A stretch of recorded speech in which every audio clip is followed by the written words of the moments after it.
Good morning, everyone. I'm Graham West, and I'm presenting on integrating information for site-specific management. What is site-specific management? This is well known. It's about optimizing the management regime to get the best from the site. And this has been achieved by the integration and systematization of information in large companies for some time there. But the issue I want to address is really that there are no tools to do this for small and medium enterprise forestry.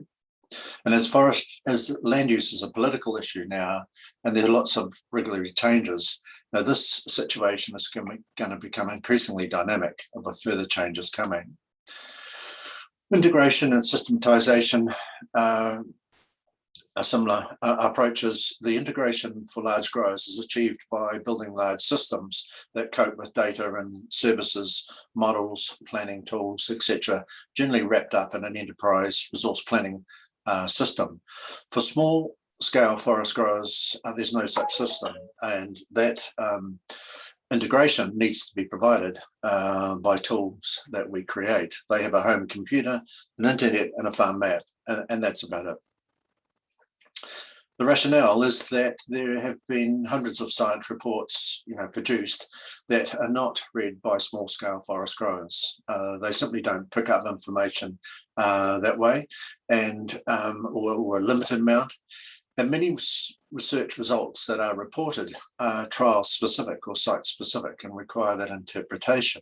And we know that profits are very much determined by site factors. So the goal here is, how to better transfer research results to growers, how to transfer to new forest investors and their advisors.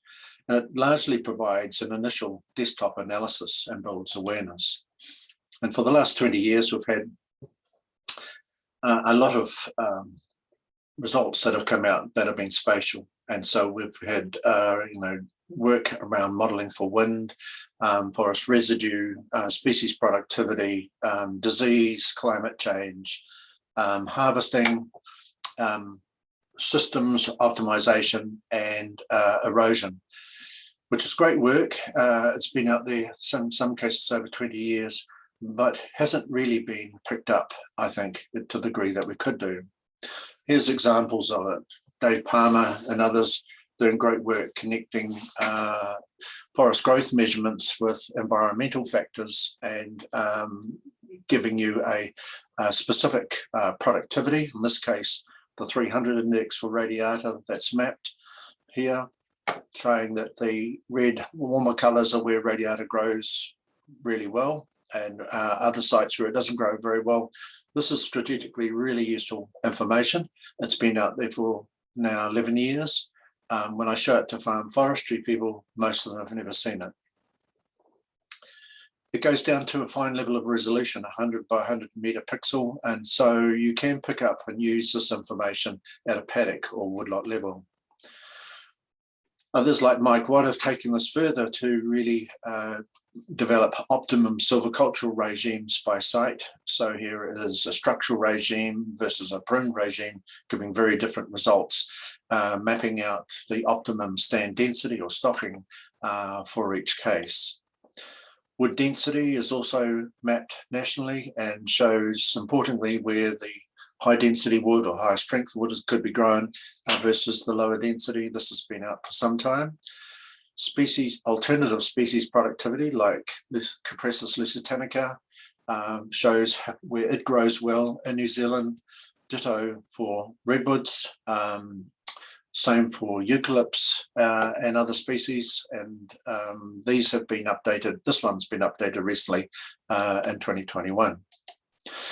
We also have climate change mapping that's occurring out of NIWA, scenarios that are showing that the eastern and northern parts of New Zealand will get much drier. This has serious impacts for forest investors, and they really aren't aware of this. The impact of that has flowed on to fire danger, and this is mapping scenarios for fire danger through time, showing that by 2090, significant areas could have extreme weather conditions.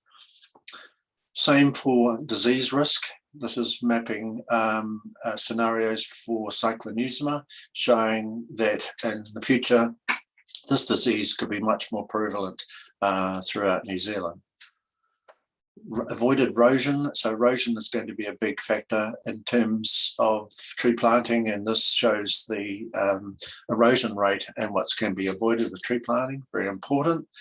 And this shows the coverage of LiDAR that's going to be improved over the next 3 or 4 years by LINS.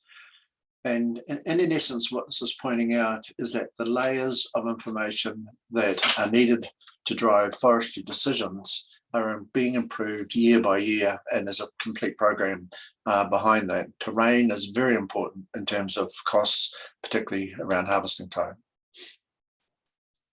So for some time, we've known what are the major drivers of woodlot net profit.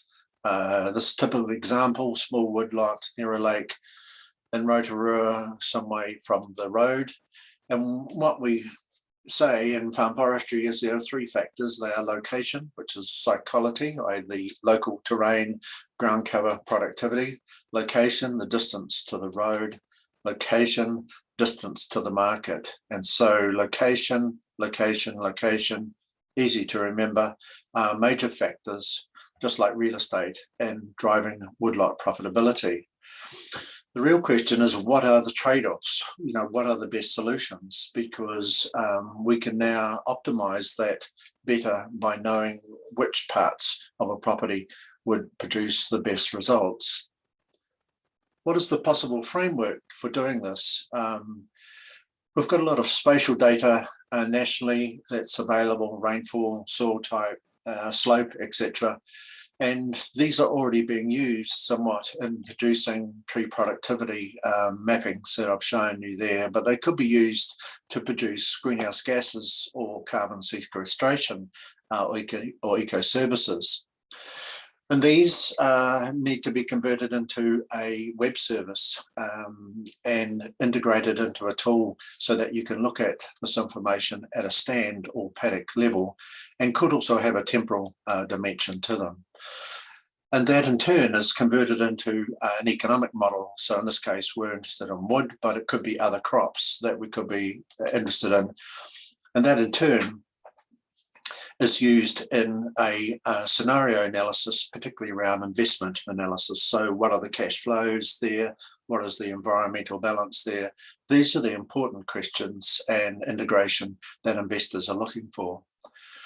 What we've created so far is tools like Forecaster, which are back here, and these are not integrated into any system. They are standalone applications like the radiata calculators, the redwood calculator, the cypress calculator, the eucalypt calculator, etc. And they don't give the full use of the science that's coming out of FGR. What we've picked up on is, in the last couple of years, is this issue, and particularly around harvesting. We've put together a tool called Tree Farmer with levy funding and farm forestry support. And this particularly looks at the big issues and costs at harvest time around, the costs of harvest, eroding, and builds awareness in that area. What's changed and allowed this to happen is there is really new technology out there that didn't allow this to occur. The key is that we now can have direct access to data via web services over the web. So, Land Information New Zealand, etc., are holding databases there of information and publishing it over the web. So it gives you access. So we don't have to store all this information locally anymore. There are open source tools that are available with no special licensing, and these can be run over a virtual server in the cloud. There's probably web hosting costs involved in there. But we don't have to build a lot of infrastructure. And these can be delivered to a public interface via open source tools, again, in the web browser. So this is not an application you download. It's run in your browser. It requires the internet. You don't have to store the data. It gets it the latest and greatest over the web. and it's costing virtually nothing in terms of licensing fee. We couldn't do that a few years ago. It's a game changer. The results in Tree Farmer look something like this. We map out aerial photography. It shows woodlots, roads, waterways, and we can turn on layers of information around slope, erosion, shingle pits, and land parcels. At the top here, we've got a range of productivity layers being added in, and these give you the potential growth rates for at least 4, probably going to be 5 species. On the right are the applications of either tree planting or harvesting trees. So far it only does those 2 things there. In terms of tree planting, it allows you to define where you're going to plant. It allows you to apply a species and a regime, gives the yields, will give the carbon and the associated costs. For harvesting, it allows you to look at roading scenarios, gives you roading slope, roading costs. Here we're looking at harvesting 2 woodlots, for example, with a connecting road back to a skid at the roadside there.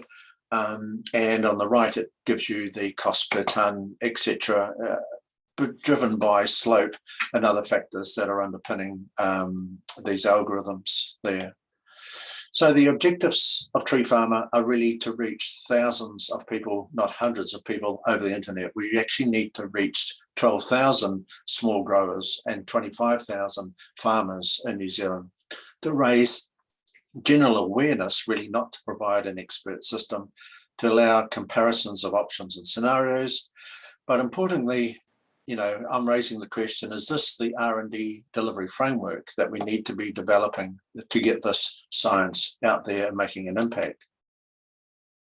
So to summarize, the integration of research results into tools is required for uptake. That is, I'm saying that uptake will not occur unless we provide this integration and we provide these tools. And this is a key part of what small growers are looking for in what they're paying in the levy. They want to see impact and change. The key enablers are computer skills, good internet speed, free and smart geospatial tools. And we've got some of those, but computer skills are a challenge for this group. Mostly over 65 years of age, you know, mostly only able to do emails and things like that. But I'm surprised at how adaptable they are. But we do need to think new ways to find out and reach these people. It's going to require promotion support and additional layers and functionality added to it. And there's been some funding potentially coming through next year to continue with that. But it does need an ongoing support. We cannot rely on Growing West to be there forever to promote and support this sort of tool. So my message key to you is really that building landowner knowledge out of the current science program will build forestry investment. And that's the goal here is, you know, how do we expand the forest estate and get better delivery and impact from the current science group. Thank you.